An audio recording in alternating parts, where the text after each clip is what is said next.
Hi friends!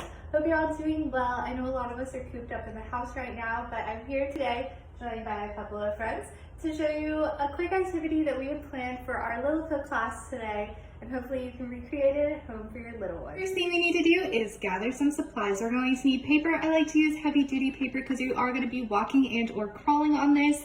Some markers, some pens, and some scissors to cut it all out with.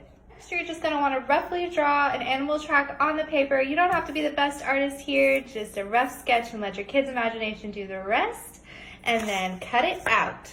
Your kiddos help you color and or draw your footprints.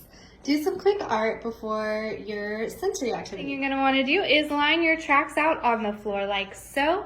For our little ones, our plan was to have them crawl across the tracks to work on those mobility skills.